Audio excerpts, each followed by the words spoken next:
ताज्जुब है उस शख्स पर जो जानता है कि मौत आनी है, फिर भी कहा लगा कर हंसता है।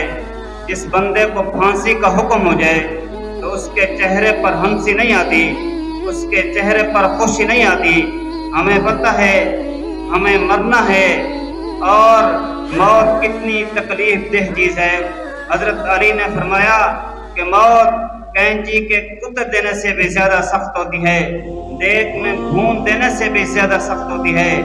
हम रोज़ाना देखते हैं और जानते हैं कि हमारी सांसें और उम्र कम होती जा रही है, फिर भी हम मौत की तैयारी नहीं करते। एक मर्तबा मलकुल मौत एक सहाबी की रूह को कब्ज़ करने के लिए आए। अल्लाह के नबी ने फरमाया, ऐ मलकुल मौत, मुझे इस सहाबी से बड़ी मोहब्बत है, मैं इनसे बड़ा प्यार करता हूँ, आप इनकी रूह आसानी से निकालना।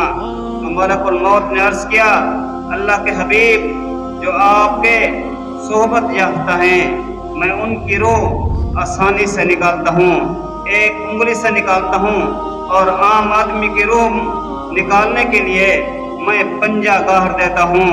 जब मलकुल मौत पंजा गाड़ेगा फिर इंसान के सारे नशे उतर जाएंगे, फिर सारी मस्तियाँ ख़त्म हो जाएगी, फिर सोचेगा काश मैं अल्लाह रब्बुल इज़्ज़त की नाफरमानी ना करता, फिर सोचेगा काश मैं 5 वक्त की नमाज पढ़ता, कुरान मजीद की तिलावत करता, ज़कात अदा करता, तरावी पढ़ता, किसी को धोखा ना देता, किसी की ग़ीबत ना करता, सोशल मीडिया पर उलमा के खिलाफ बदज़बानी ना करता, मोबाइल फ़ोन पर गंदी वीडियो, फिल्में, ड्रामे और गाने ना सुनता, किसी की ग़ीबत ना करता और हकूक़ुल्लाह का ख्याल करता, हकूक़ुल इबाद का ख्याल करता।